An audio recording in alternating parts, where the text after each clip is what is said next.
بسم اللہ الرحمن الرحیم۔ ہارون رشید عرض کر رہا ہوں، السلام علیکم ورحمۃ اللہ وبرکاتہ۔ پی ٹی آئی اور اسٹیبلشمنٹ کے درمیان مذاکرات جاری ہیں اور اس پہ نون لیگ بہت پریشان ہے، اور انہوں نے ملا حضرات کی خدمات حاصل کرنے کا فیصلہ کیا، وہی ملا جو تحریک پاکستان میں قائد اعظم کے خلاف کھڑے تھے۔ عمران خان نے مطالبہ کیا ہے کہ جو بند لفافہ کیبنٹ کے اجلاس میں پیش کیا گیا تھا ملک ریاض کے پیسوں کے حوالے سے، اسے کھول دیا جائے، اور اسٹیبلشمنٹ ان سے یہ مطالبہ کر رہی ہے کہ وہ سوشل میڈیا پہ اپنے لوگوں کو منع کریں، اور اگر وہ منع نہیں ہوتے، عمران خان نے کہا کہ وہ میرے بس میں نہیں ہیں، لوگ آزاد ہیں اور اپنے طور پہ کر رہے ہیں، تو وہ ان سے اعلان لا تعلقی کریں، لیکن انہوں نے بہت سخت الفاظ استعمال کیے ہیں اسٹیبلشمنٹ کے خلاف، اور اتنے سخت لفظ اس سے پہلے کبھی استعمال نہیں کیے تھے۔ مراکش کے سمندر میں پاکستانی جو ڈوبے ہیں اس کی تفصیلات سامنے آ رہی ہیں، اور وہ بہت دردناک ہے، اور اس سے پتہ چلتا ہے کہ حکومت کا کوئی درد سر نہیں ہے، کوئی مرتا ہے یا جیتا ہے، اور اسی ادارے کو تحقیقات کے لیے اس کے لوگوں کو بھیجا گیا، اگرچہ آئی بی کا ایک افسر بھی بھیجا گیا، وزارت خارجہ کا بھی، جو خود اس میں ہیومن ٹریفکنگ میں، لوگوں کو باہر بھیجنے میں، نہ غیر قانونی طور پر باہر بھیجنے میں ملوث ہے۔ 8 فروری کے احتجاج کی تیاریاں شروع کر دی ہیں پی ٹی آئی نے، اور اگر یہ احتجاج مؤثر رہا، جیسا کہ پچھلے سال 8 فروری کو بروئے کار آئے تھے پی ٹی آئی کے ورکر، تو حکومت کی پسپائی کا امکان بڑھ جائے گا۔ پسپا تو آخر ایک دن ہونا ہی ہے، رخصت تو ہونا ہی ہے۔ ایک وکیل نے، محمود اختر نقوی صاحب نے، ملک ریاض پر بڑے سنگین الزامات عائد کیے ہیں، اس کا کچھ حصہ میں آپ کے خدمت میں عرض کروں گا۔ تو میں نے عرض کیا کہ مذاکرات جاری ہیں، اور یہ عمران خان سے کہا گیا ہے کہ سوشل میڈیا کو منع کریں، انہوں نے انکار کر دیا، تو ان سے کہا گیا کہ وہ اعلان لا تعلقی کریں۔ ایسا لگتا ہے کہ مذاکرات جو ہیں وہ بتدریج آگے بڑھیں گے، اور وہی نسخہ جو پہلے استعمال ہوتا رہا وہی استعمال ہوگا، دباؤ بڑھایا جائے گا، اور آخر میں ممکن ہے مصالحت ہو جائے، اور ممکن ہے نہ ہو، اور جدوجہد ذرا طویل ہو جائے، لیکن بہرحال عوامی تحریکیں مرا تو نہیں کرتی، ناکام تو نہیں ہو سکتی، اکثریت تو ان کے عظیم الشان اکثریت عمران خان کے ساتھ کھڑی ہے۔ جب سے پی ٹی آئی نے تحریری مطالبات نون لیگ کی مذاکراتی ٹیم کے حوالے کیے ہیں، تو وہ مذاکرات سے رائے فرار اختیار کرنے کی کوشش کر رہی ہے۔ سوشل میڈیا پر عمران خان کی کردار کشی کی مہم بہت بڑھ گئی ہے، بہت، ایسا لگتا ہے کہ بے شمار دولت اس پر خرچ کی جا رہی ہے، اور بے پناہ لوگوں کی خدمات حاصل کی گئی ہیں۔ آج عطا تارڑ نے علماء کے ساتھ پریس کانفرنس کی، اور مذہبی سیاست میں مذہب کے استعمال کا الزام عائد کیا۔ تارڑ کے ساتھ بیٹھے ایک مولوی صاحب مستقل استغفر اللہ کے گردان کرتے رہے، اسی طرح کی گردان یہ قائد اعظم کے خلاف کیا کرتے تھے۔ حالانکہ قائد اعظم سے ہم کسی کا موازنہ نہیں کرتے، عمران خان کہاں اور قائد اعظم کہاں۔ نون لیگ کو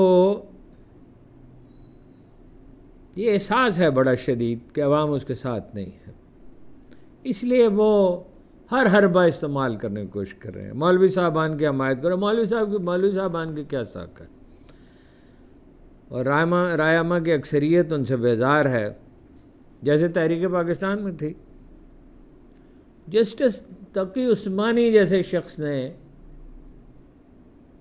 گورنر سندھ کی ستائش فرمائی، حالانکہ ان کے وہ اپنی عزت نفس کا کچھ خیال رکھتے ہیں اور تنازعات میں نہیں الجھتے، اور ان کا کچھ اکرام بھی ہے، تو ایک طوفان اٹھ کھڑا ہوا۔ جب طوفان اٹھتا ہے تو تنکے ان کی راہ نہیں روکتے، اور یہ وہ مولوی صاحبان ہیں جن کے بارے میں اقبال نے کہا تھا دین ملا فی سبیل اللہ فساد، اور جانتا ہوں میں انجام اس کا جس مارکے میں ملا ہوں غازی۔ اور بھی بہت سے شہر ہیں، خیر ملا کو ہم سب لوگ جانتے ہی ہیں۔ ادھر جماعت اسلامی نے عمران خان کے خلاف ایک مہم برپا کر رکھی ہے، ان سے مطالبہ کر رہے ہیں کہ غزہ پر اسرائیلیوں کے مظالم کی مذمت کریں۔ وہ مذمت تو وہ بارہا کر چکے ہیں، وہ واحد آدمی ہیں جنہوں نے اس شد و مت کے ساتھ اقوام متحدہ میں اور دوسرے عالم میں فورمز پہ یہ یعنی پوری شد و مت سے پیش کیا۔ فلسطینی ان کے مداح ہیں، ایک آدھ نہیں، کئی دفعہ میں آپ کو سنا چکا ہوں ان کی گفتگو، کسی سے وہ اس کا ریکارڈ بھی ڈھونڈ کے سنوا دوں گا۔ اب وہ عمران خان تو مزاحم تھے اسرائیل کو تسلیم کرنے میں، اور جنرل باجوہ اس کے حق میں تھے، اور یہ کیا کر رہی ہے حکومت، کیا کر رہی ہے، اس کے خلاف بات نہیں کرتے۔ کوئی جماعت اسلامی کا رویہ سمجھ میں نہیں آیا، ناقابل فہم ہے بالکل۔ یہ ٹھیک ہے جماعت اسلامی نے فلسطینیوں کے حق میں کام کیا، لیکن یہ کہ وہ عمران خان کے خلاف مہم کیوں چلا رہے ہیں جی، ایسا لگتا ہے کھیل بچوں کے ہاتھ میں آ گیا۔ اسلام آباد ہائی کورٹ میں ایڈیشنل ججوں کی تعیناتی ہوئی ہے، اس میں راجہ منہاج صاحب شامل ہیں جو منشیات کیس میں استغاثہ کے وکیل تھے، اور اعظم خان صاحب ہیں اسپیشل جج، جنہوں نے اسپیشل جج کی حیثیت سے عمران خان اور بشرا بی بی کو عدت کیس میں سزا سنائی تھی۔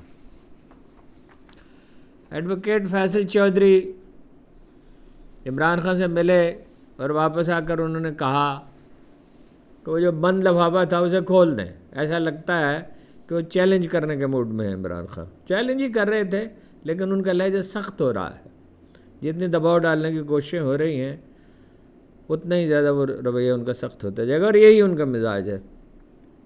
اڈیالہ جیل میں عمران خان سے ملاقات کے بعد فیصل چودھری نے کہا کہ وہ ہمیشہ کی طرح بلند حوصلہ اور پرعزم ہے۔ یہ تو خیر کوئی خبر ہی نہیں ہے، وہ کچھ لوگ یہ تاثر دیتے رہے کل وہ بڑے پریشان تھے، بڑے ایسا نقشہ کھینچنے کی کوشش کی۔ ایک نے تو یہاں تک کہہ دیا کہ جھوٹے پہ خدا کی لعنت ہو، میں نے دیکھا ہے کہ وہ پریشان تھے۔ وہ بھائی یہ آپ کا تاثر ہے نا، اور اس پہ اتنا زور دینے کی کیا ضرورت ہے؟ ہاں جی، ساری دنیا تو اس کے برعکس بات کرتی ہے، آپ کی اکیلے کی گواہی مان لی جائے۔ فیصل چودھری سے انہوں نے کہا عمران خان نے ان کا بقول ہر طرح کی مصیبت جھیلنے کے لیے میں تیار ہوں، جیلوں میں پڑے رہیں گے مگر سمجھوتا نہیں کریں گے۔ اس موقع پر انہوں نے چیف آف آرمی اسٹاف کے خلاف بہت سخت الفاظ استعمال کیے، اپنے اصول اور نظریے کی خاطر ہمیشہ کھڑے رہیں گے۔ علمین گھنٹا پور کو انہوں نے ہدایات دی ہیں کہ 8 فروری کو پورے پختونخوا سے قافلے پشاور میں جمع ہوں، تمام ارکان اسمبلی اور پارٹی کے عہدیدار بھرپور حصہ لیں، اور ان کی کارکردگی میں سے ہر ایک کی کارکردگی کا جائزہ لیا جائے گا۔ یعنی ٹکٹ جو ہیں انہی کو ملیں گے اور عہدے انہی کو ملیں گے جو کچھ کام کریں گے۔ اور ظاہر ہے ایک دن الیکشن تو ہونے ہیں، جلدی نہیں تو ذرا تاخیر سے ہوں گے، الیکشن تو ایک دن ہونا ہے۔ کون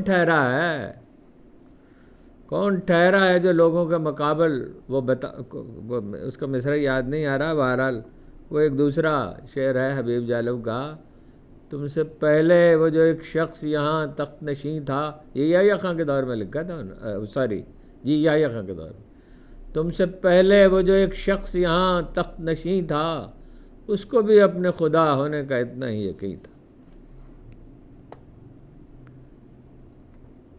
انہوں نے کہا کہ جو القادر یونیورسٹی ہے وہ بلاول ہاؤس نہیں ہے،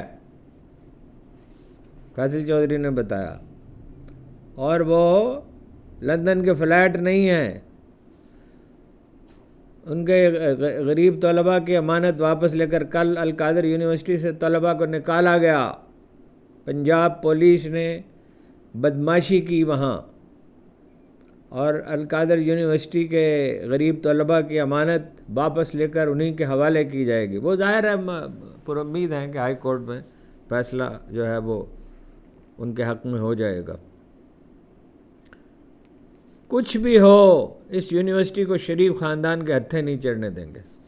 شریف خاندان کے ہتھے ویسے تو پورا ملک ہی چڑھا ہوا ہے، لیکن انجام خراب ہے، تھوڑا سا خراب نہیں، بہت خراب ہے۔ آخر کار تو اپنے وطن ہی جائیں گے برطانیہ، جن کی حکومت ان کی سرپرست ہے۔ نون لیگی لیڈر آپ کو پتہ ہے، خاص طور پہ خواجہ شوکت خانم ہاسپٹل کو بھی سیبوٹاج کرنے کی کوشش کرتے رہے، کیا ہوا؟ اس کا نتیجہ نکلا ایک گھریلو خاتون سے ہار گئے۔ القادر یونیورسٹی جو ہے وہ انہوں نے کہا کہ محفوظ رہے گی۔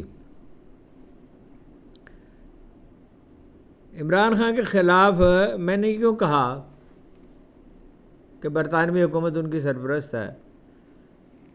عمران خان کے خلاف تحریک اعتماد میں جہاں باجوہ صاحب سرگرم تھے اور ڈونلڈ لو صاحب، برطانوی سفارت خانہ سرگرمیوں کا سب سے بڑا مرکز تھا، برطانوی سفارت خانہ، اور برطانوی حکومت امریکہ کے کہنے پہ بروئے کار آتی ہے۔ اب تو پاکستانیوں کا سمندر پار پاکستانیوں کا بڑا دباؤ ہے، صورتحال میں ایک جوہری تبدیلی ہے۔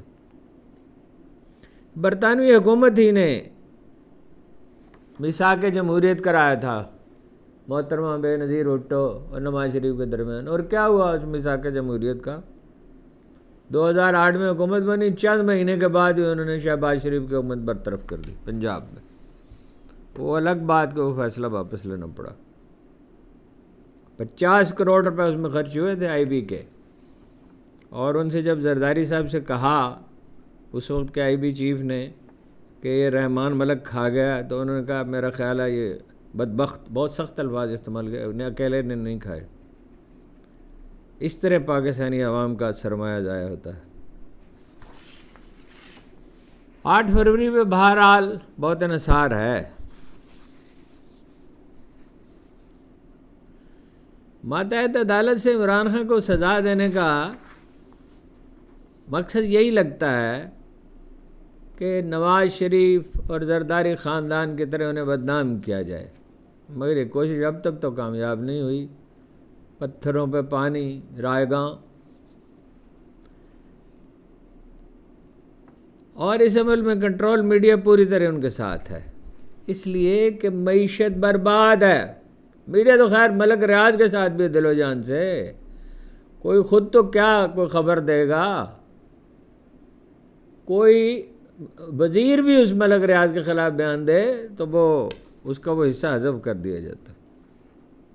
معیشت برباد ہے، اشتہارات سرکاری ہیں، اور ایک انگریزی اخبار میں جس کی زیادہ سے زیادہ سرکولیشن کراچی سے چھپتا ہے، زیادہ سے زیادہ سرکولیشن 2-3 ہزار ہوگی، اس میں فرنٹ پیج پہ رنگین اشتہار چھپتے ہیں پنجاب مرکزی حکومت کے، جس کا کوئی تعلق ہی نہیں عوام سے، وہ ایک خاص طبقے کے لیے چھپتا ہے خاص موضوع پر۔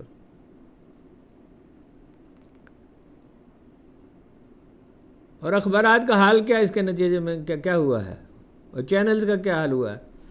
وہ کل مجھے ایگزیکٹ فگر تو یاد نہیں ہے کہ کتنے 100 پروگرام ہر مہینے ہوتے ہیں، اور پچھلے مہینے 1 مہینے کا ریکارڈ کسی نے بتایا کہ کوئی 5 ملین لوگوں نے ان سب پروگراموں کو دیکھا، 5-6 ملین لوگوں نے، اور 4 ملین سے زیادہ صرف عمران ریاض کے پروگرام دیکھے گئے۔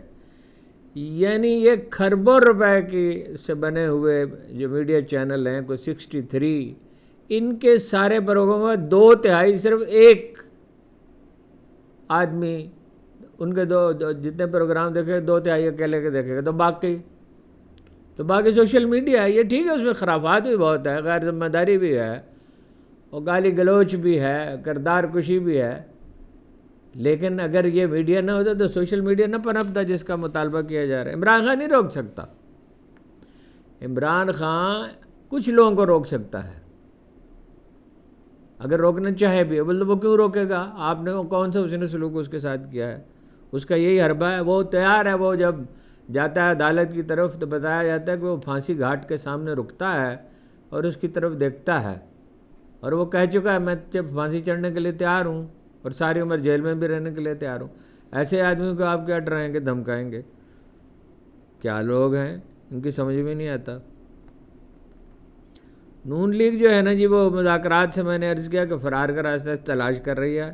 ایک صاحب ہوتے ہیں عرفان صدیقی، ان کا نام ہے، ہاں جی، عرفان بہت ہے انہیں، اور صدیقی تو کیا کہنے، ہاں جی، انہوں نے کہا بیرسٹر گوہر نے تسلیم کیا ہے کہ ان کی براہ راست اعلیٰ ترین فوجی سطح پر بات چیت شروع ہو چکی، مذاکرات ایسے نہیں چلتے، یہ بیان نہیں دے رہے، حکم صادر کر رہے ہیں پی ٹی آئی کو، جی مذاکرات ایسے نہیں چلتے، کسی ایک دروازے کا انہیں انتخاب کرنا چاہیے۔ بیرسٹر گوہر نے کیا کہا تھا؟ انہوں نے کہا تھا کہ بیک ڈور پروسیس بھی چلے گا اور فرنٹ ڈور پروسیس بھی چلے گا۔ تو عرفان صدیقی صاحب نے حکم دیا ہے کہ بیک ڈور اور فرنٹ ڈور میں سے کسی ایک کا انتخاب کریں، ہیں جی؟ یہ کون حکم دے رہا ہے؟ یہ قائد اعظم صاحب حکم دے رہے ہیں، ہیں جی؟ وہ نوابزادہ نصر اللہ خان ایسے موقع پر ایک شعر پڑھا کرتے تھے، یہ بھی دعویٰ کیا کہ مجھے آرمی چیف سے ان کی ملاقات کا ایک ایک جملہ معلوم ہے، تمام مکالموں کا علم ہے، ساری تفصیلات چیف صاحب نے انہیں بتایا یا بیرسٹر گوہر نے بتایا، کیا دعویٰ ہے؟ ایسے موقع پہ نوابزادہ نصر اللہ خان ایک شعر پڑھا کرتے تھے، خدا کی شان کہ کلچڑی گنجی، حضور بلبل بستاں کرے نوا سنجی۔ دوسری طرف شیخ رشید صاحب نے کہا ہے کہ عوامی عدالتی کمیشن اگر نہیں بنتا تو مذاکرات ناکام اور ختم، دو الفاظ استعمال کیے۔ مولانا فضل الرحمان نے کہا ہے چار سدہ کی ایک تقریب میں خطاب کرتے ہوئے، اگر آپ نہیں سمجھتے تو کل آپ کا گریبان اور ہمارا ہاتھ ہوگا، ہم آپ کو نرمی اور دلیل سے سمجھاتے ہیں مگر آپ نہیں سمجھتے۔ جس طرح کے الیکشن آپ نے کرائے ہیں اس طرح کے الیکشن تو حسینہ واجد نے بھی کرائے تھے، پھر ان کا حال کیا ہوا؟ مراکش کے سمندر میں نے آپ کو بتایا کہ کیسی المناک داستان رقم ہوئی ہے، آپ کے علم میں ہی ہے۔ 50 افراد سمندر کی نظر ہو گئے، ان میں 44 پاکستانی ہیں۔ یورپ کا قصد کرنے والے کوئی کچھ بھوک سے مر گئے، کچھ بیماری سے مر گئے، اور باقی کچھ سمندر کی نظر ہوئے، باقی کو تشدد کر کے مار ڈالا گیا۔ گجرات کے 3 دیہات میں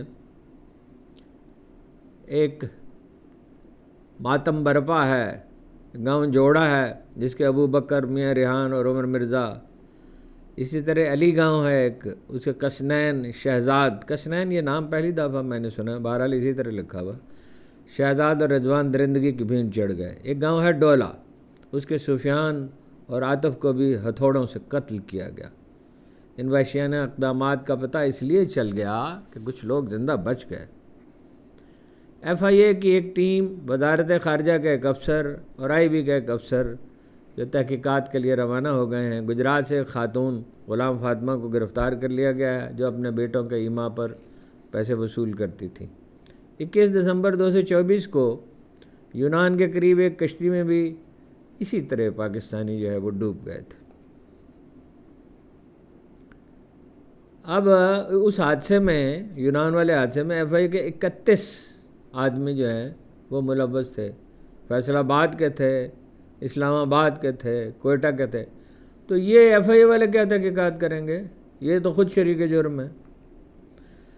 ملک کے مستقبل سے ظاہر ہے پاکستانی نوجوان مایوس ہیں، اور نوجوانی کیا، ان جعلی حکمرانوں نے جس طرح ملک کو چلایا، اور روز ہمیں بتاتے ہیں مہنگائی کم ہو گئی، زندگی بہت آسان ہو گئی، پاکستان کی ایک عظیم معیشت تعمیر ہو رہی ہے۔ وہ کہاں تعمیر ہو رہی ہے؟ وہ لندن میں تعمیر ہو رہی ہوگی، یا زرداری صاحب کے بیرون ملک جو جائیدادیں ہیں اس میں اضافہ ہو رہا ہوگا۔ مارچ 2024 میں ڈان کی ایک رپورٹ کے مطابق 2023 میں 7 لاکھ افراد ملک چھوڑ گئے۔ پچھلے سال صرف اکتوبر میں، یعنی 3-4 مہینے پہلے، 3400 پاکستانیوں نے یورپ میں پناہ کی درخواست کی۔ اقوام متحدہ کی ایک رپورٹ یہ کہتی ہے کہ پاکستان کی 64% آبادی جو ہے وہ 30 سال کے نوجوانوں پر مشتمل ہے، اور وہ مایوس ہے ملک کے مستقبل سے۔ ہر سال 4.5 لاکھ طلباء یونیورسٹیوں سے فارغ ہوتے ہیں، ان میں سے 31% بے روزگار اور باقی چھوٹی موٹی ملازمتیں کرتے ہیں۔